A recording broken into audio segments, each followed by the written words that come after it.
All right, so welcome to the third episode of the FAQCrew GM chat. I have another guest who introduces himself right now. Hi, I'm Charles Ramsey, Bearded Viking 13 on Twitter. I run the Off the Rails crew every Tuesday. I've been DMing about 5 years. All right, so how did you get into role playing and DMing in the first place? I had a few roommates who thought it was fun. They pulled me into it. It was just, went to the local card shop. They're like, hey, why don't you make a character? I'm like, I have no idea how to do this. And they just showed me how. It was fun. Made the generic half-orc barbarian first round. Okay, so you started out with D&D as well? I started out with Pathfinder, actually. Oh, okay. That's what they were playing at the time, and I prefer 5th edition far more. Yeah.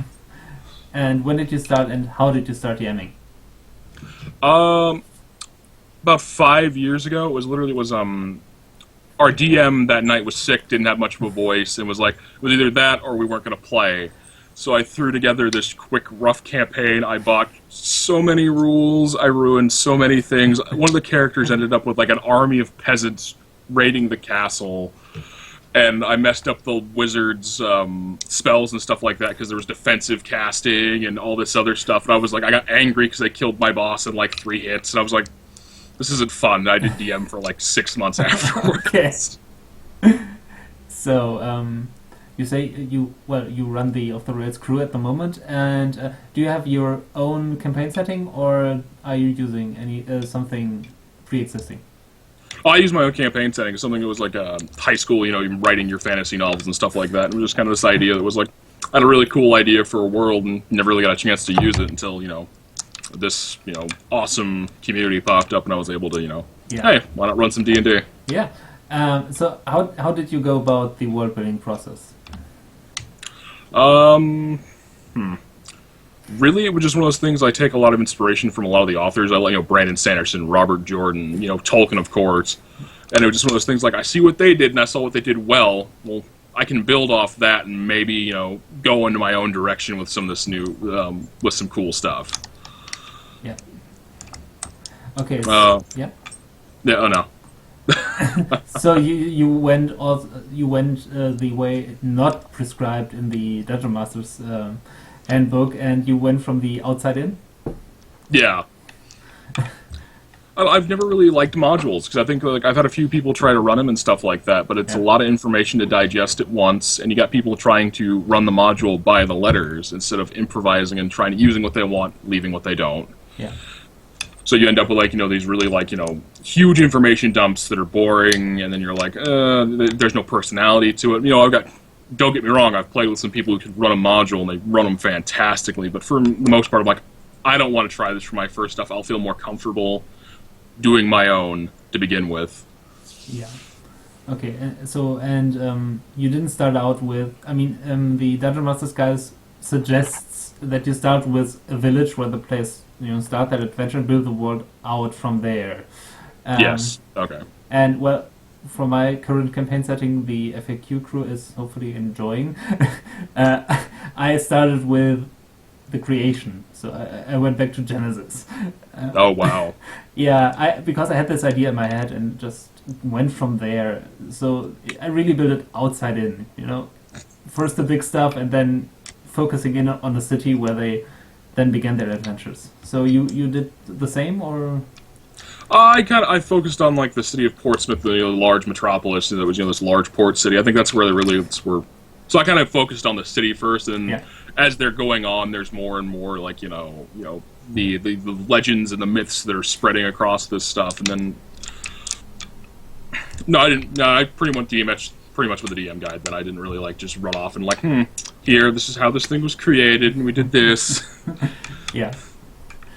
Okay, and did your players have any influence on the creation process of the world by their backstories or ideas they maybe came up with before you started playing? Oh, totally. Persnickety, she runs Rhea. She like this last entire arc, I had no intention of putting the Fae in my world at all, and then she came up with this really cool idea that her mother was a warlock with the Fae Pact, and I just ran with it, and this whole idea of the fact that that's kind of Dresden Files just with the summer night and stuff like this, and that was nothing I never planned on doing, or like or Dustin's character, running the whole like demon lord thing. Like I never really planned on that stuff, and I was like, that's a kind of cool idea, and we can run with this. And I know I've got some stuff planned for Chris and who plays Talwyn and stuff like that. I've got some really cool ideas, and I never planned on putting in here. Yeah. So you also like to, do you like to improvise, or is it just a necessity for you? With the players I have, it's a necessity. But I think it's very organic now. Running this game every week for 6 months, I've grown in leaps and bounds as a DM, and this running this stuff is like I've got a real loose framework of what I want to get done for the night. A couple encounters planned, or happens last week. What happened where I'm like, hey, introduce the little gnome archaeologist. You're gonna go off and do a fun dungeon crawl with. I baited a hook, for a later adventure, and they're like, nope, and just jumped onto that one. I'm like, that was for like 3 months from now. Okay, I guess we're doing that now. Yeah. Like tonight's session's all going to be like I didn't have any of this planned it's like I've got a real rough framework. I'm like, I hope this works. I hope I don't feel like this is rushed and like. Yeah. Okay. So how would you describe the type of campaign you run? What does it make stand out for you?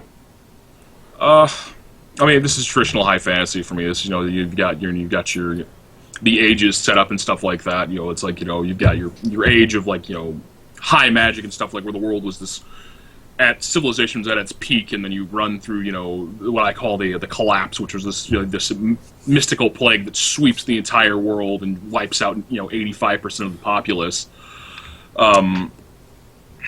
But I think it's really, again, I pull from a lot of the authors I really love and really admire, and it's hopefully, and I kind of like, I'm trying to shoot for like that, almost that dark grittiness you got from like The Witcher and stuff like that, where there is some racism tossed in there, and there's a little bit more, there's some classism.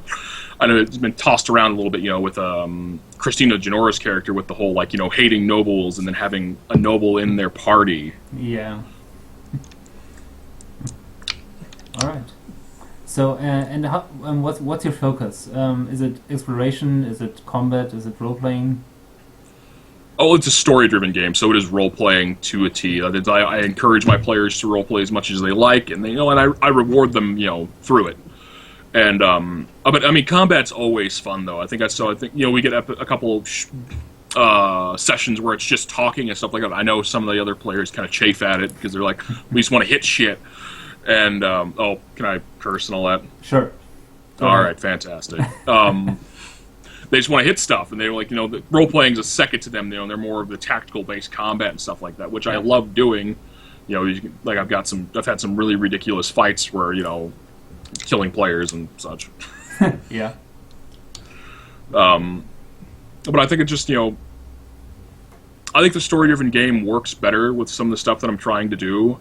And, allowing my players to contribute to this, like, this is their world too now. This isn't just mine. It's not a novel I'm writing. They're making this world with me as we go. All right. So the adventures. Well, you basically already said it. The adventures also come from the role playing. So now they are exploring a dungeon because that's where they went. Oh yeah, like what was it? Like the third session in. I was hinting at them to leave the city to go get, reinforcements, bring, there's an army invading, you should go do this. Yeah. They didn't pick up on the cue. They're like, oh, we're going to go investigate the temples and the mage tower. I'm like, what? Oh, as I'm trying to DM and run this for them, I'm trying to throw an encounter together. I'm throwing, and this is where the infamous, Rhea insults the door, and the door insults her back, because I'm like, I have nothing for this mage tower. I can't let them go in there and be like, well, it's a mage tower, there's nothing in here, no. And, it ends up just switching them to the temple where they fight, like, this, abomination monster thing from one of, like, the temple occupants who had been cursed, and they were this, like, stitch thing together. And I was like, okay, and then they went back to the mage tower the next episode. I'm just like, come on, guys. But that brought some of the coolest roleplay we got, because that brought in a bullywog. I had just kind of like, I was like, there was this encounter. I'm like, okay, there's like, like almost like a swamp biome in the bottom of the tower for experimentation for other fungus and stuff like this. Yeah. And they captured a bullywog and left him in the tower. So when all the occupants went mad, this bullywog left this tower like, what the hell am I doing? So he starts collecting things, and like there's this pile of floating clothes sitting out in this pool. I'm like, oh, this could be an encounter or something like that. And then they like kind of just went, oh, okay, we're going to go check this out. I'm like, or this can be a cool NPC. And that's where, Cotton Eye Joe, the bullywog, came in. And there's this ridiculous protect swamp, protect city thing came out. And that was some of the best role-playing I ever had in this game. And it was like, I'm like, this would have never happened if they wouldn't have just gone off the rails and decided, oh, let's go to the Mage Tower when Charles had nothing planned. Yeah. So you're down with improvisation. Oh, any good DM who's been doing this a long time knows that it's like, hey, your players are going to go off the rails. It's exactly what happens.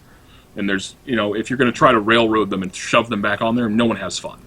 Yeah. You feel like players don't feel like they have a choice, and that's one thing I never wanted to do. I want my players to feel like, hey, with Snicket becoming the Summer Knight, I'm like, I felt like, hey, I feel like I forced you into that. And she's like, no, because I offered a way out of it. It wasn't just like, oh, well, you're stuck doing this.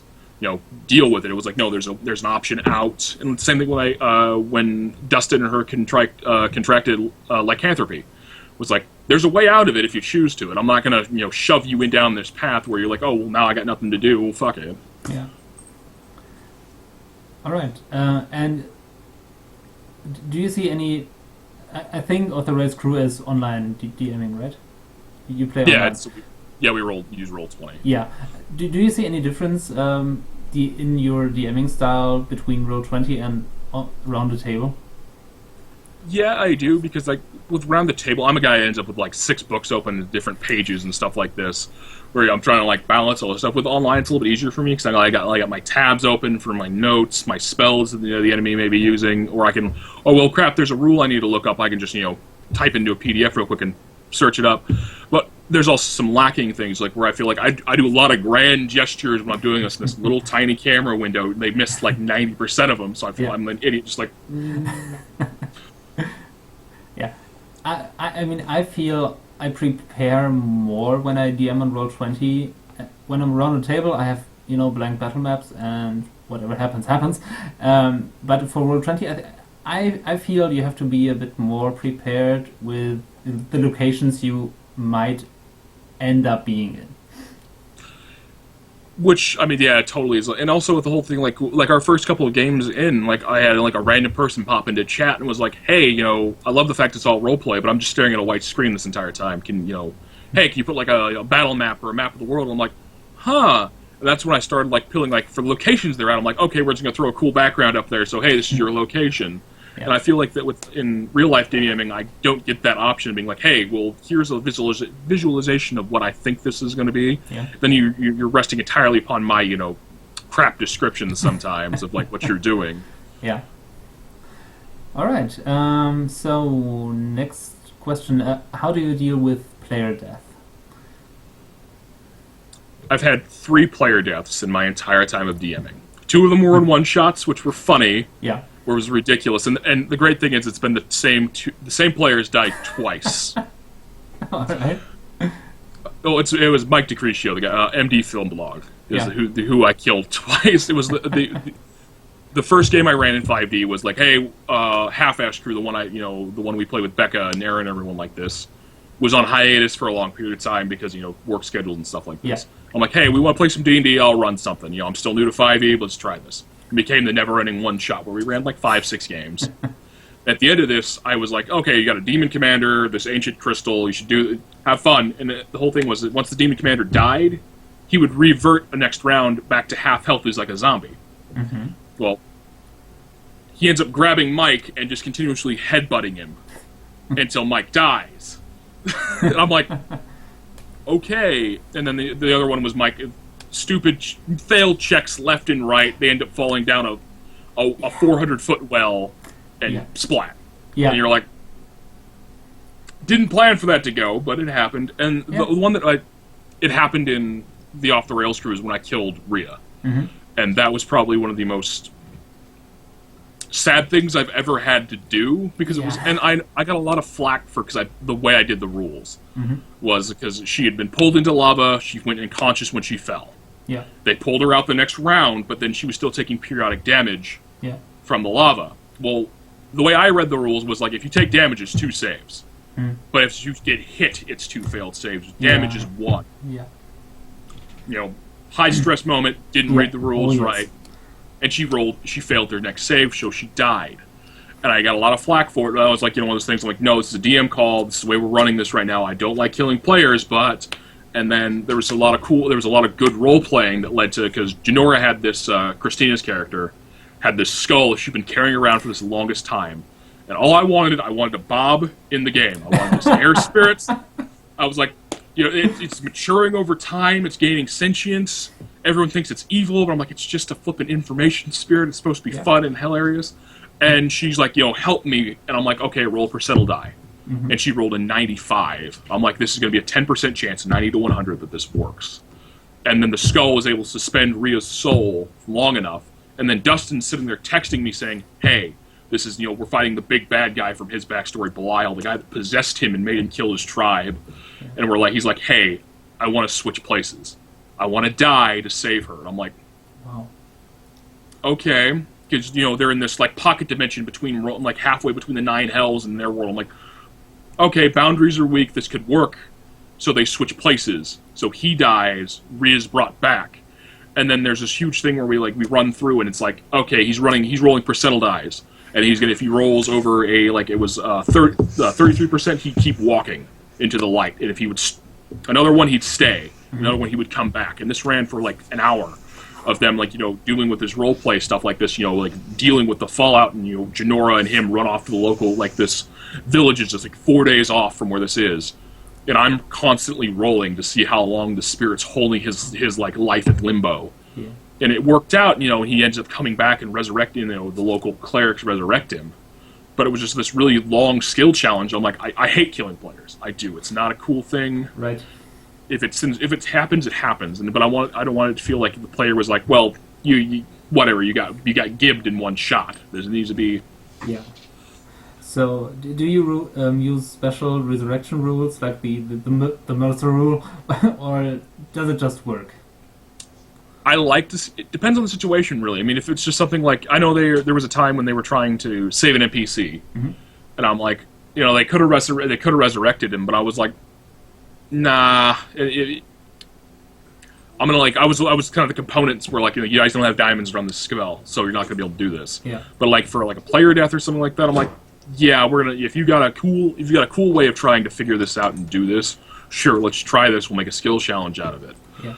Because a player death it's permanent. It's it sucks, and I feel like my players spent a long time making these characters they're attached to. It's been 6 months. That's a long time to run D&D.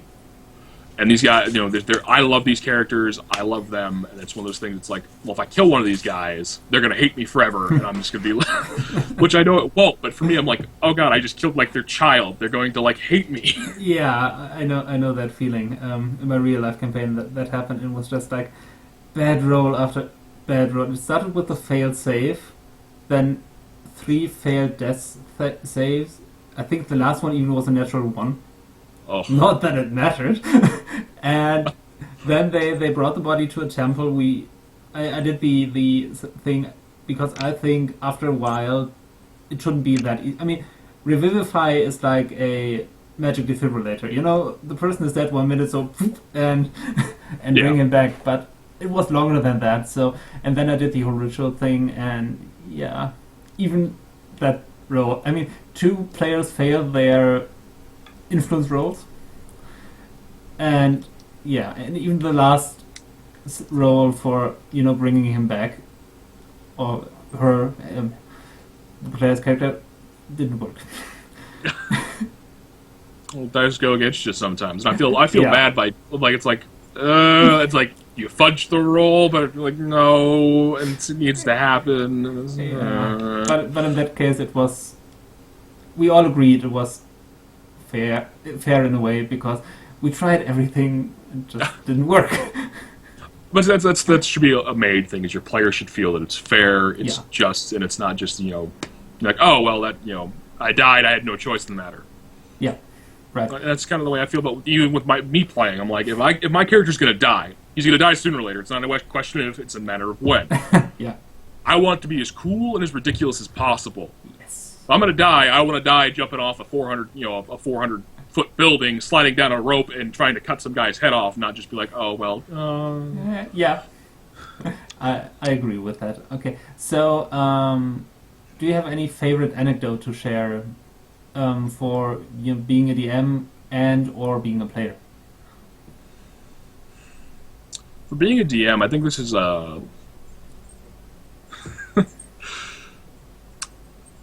I don't really know. I'm trying to think of like some good funny stories I've done. I know there was the the Bullywog story is great. The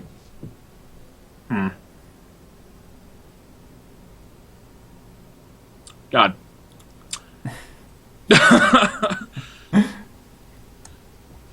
I think one of the best things, one of the greatest things I've ever done as a DM was running this game.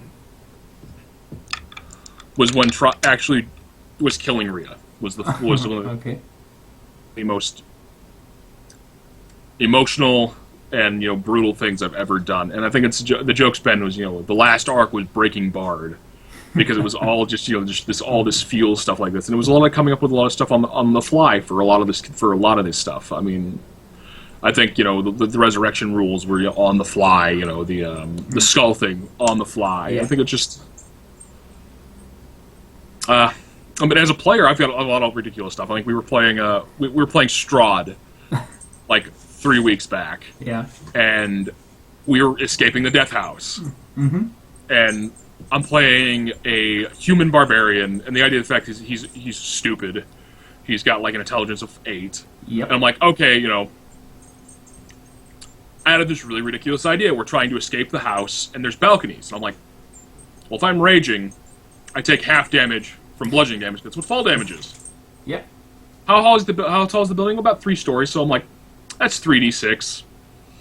I've got 20 hit points. Average is 9. Let's do this. So I rage and jump off this building, and using my shield as like Captain America-ing this, I end up taking like 4 points of damage. And there was one of the coolest moments in my entire D&D thing, was just like, everyone's running through this house, dodging scythe blades, and like failing checks to run through the smoke, and I'm like, nope, I just jump. That's great. Yeah. And the worst thing about it is I had to go back into the house to grab players who had fallen unconscious. I nearly fall unconscious myself. I'm just like, my great plan, but I still have to go back and do all this stuff. Yeah. Barbarians tend to do that. I play one myself, and the closest I've been to death was trying not to kill guards.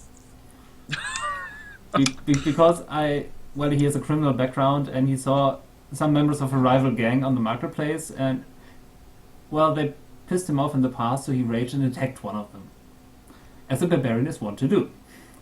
And then these guys disappeared, and the guards were coming in, and he was like, shit, okay, what do we do? And so he started running towards the market stall where it all started, taking damage each round, fortunately, from the guards, but halved. So I got back to the market stall with, I think, 4 hit points, and the guy who antagonized us, who was still standing there, he ran away, but somebody who helped him. And I was like running back to him and just asking him, are you alright? and then I rolled intimidation, and that was a very well-timed natural 20. Nice. And he was like, yes. So, and then I talked my way out of it by saying, I was a bodyguard for these guys, and they were about to be robbed. So I bullshitted my way out of that. Yeah, barbarians are fun. Oh, they're so much fun. I think it's like that, because that was my first character playing in Pathfinder, was a barbarian, and that like my first time playing a role-playing game was the most ridiculous thing ever. One, my DM was kind of a hard ass on some things, so his thing was, we're going to bludge you first time. And what he did was we ended up fighting a bunch of goblins. Yeah. And one of these goblins had a sword in his pack. I'm playing a stupid half-orc barbarian. I'm like, ooh, a sword, and I pick it up. Yeah. And he's like, oh, this is a +2 longsword. I'm like, cool. So the next combat, we get into combat, and I go into a rage, I start hitting things, everything dies. He's like, Charles, roll an attack. I'm like, why? And he hands me the stupid little card, and he says, that's the sword of berserking. There's still people within around you. Yeah. I'm like, keep attacking, and I'm like, oh my god, and I just kind of had to keep attacking, and I ended up, I ended up rolling a natural one and slamming the sword into a tree, and they ended up getting me away from it. Nice. But I'm like, okay, so now I know about this sword. It's too good to give up. I'm still new at this. I'm like, oh, it's a cursed item. I can totally work with this. Yeah. And then our halfling rogue runs, it was a halfling fighter, takes off all his armor to sneak ahead. Sneaks ahead, ends up aggroing all the goblins, and he runs back. And I'm like, all right, I draw my sword. And DM's like, do you now? I'm like, yeah. He's like, okay. As your friend runs by, roll an attack. And I'm like, oh, no. And I roll a natural 20, Ouch. which one-shots it. So I end up cutting my friend in half, and then I end up getting swarmed by goblins and dying. And I'm just like, this is role-playing games? He's like, yeah. And I'm just like, that was fun. Just kind of really confused of what just happened. I'm like, so I PK'd someone, and then end up dying by 13. Like it was like 13 goblins because I grew up the entire like camp, and it was like we were supposed to sneak by it, not just get mobbed by them. That's awesome. Okay, so to wrap up, any advice or ideas you want to share with other DMs, or something you think is important while DMing? I think the most important thing about DMing is that first 5 minutes. You're going to feel extremely awkward, you're out of your comfort zone, you're inviting people into something you've made, and you desperately want them to like it. So you got that first 5 minutes where it's like, but once that 5 minutes passes, it's straight on. You're comfortable, you're talking well. And another one is like, don't compare yourself to the greats. I mean, Mercer, Perkins, all these guys. Don't compare yourself to these guys. These guys are gods among men. See what they're doing. Try to emulate them a little bit. Take what you want. Like I love the how do you want to do this. I love it so much. I love like his descriptions on battle, which I hate. You hit, you miss. Yeah, it's boring. Add some flair, and I mean, and I think that's see the greats. Don't compare yourself to them. Try to learn from them. And any other great ideas I've got is just generally DMing's fun. People want to have fun doing this. So it's not like that's a hard suspension of disbelief. Is people come to your table wanting to play. They want to lose themselves in your world. That's half the work for you right there. You just got to complete the other half. Give them a compelling story. Don't railroad your players, first off. Let them have choice. As soon as you take away that choice, it's no fun. It's no fun at all. I mean, it's great to run a plot-driven story and stuff like that, but leave room for them to move. I mean, it's the greatest advice I can give anyone, because I've been in stories where it's been real straightforward, ride the rail, which it works at times, but when you feel like you're like, oh, I want to go explore this, and he's like, well, no, you can't. And you're like, but why? Well, you just have a good reason to do it. So it's like, well, then that's no fun. Why the hell am I doing this? Yeah. All right. So that's about it. Thank you very much, Charles. And people can follow you on Twitter, Bearded Viking 13. Yep, Bearded Viking 13. But I'll put it in the description. So if people want to know more about you or your half-ass crew or Off the Rails crew, they can look you up. Yes. Off the Rails crew plays every Tuesday at 6:30 Pacific Standard Times over on GeoNerd79 on Twitch. Great, I'll put that in as well, just to be on the safe side. All right, thank you very much. This has been fun, and my speech center is already moving to bed. So yeah, thank you very much for being on the show, and talk to you later.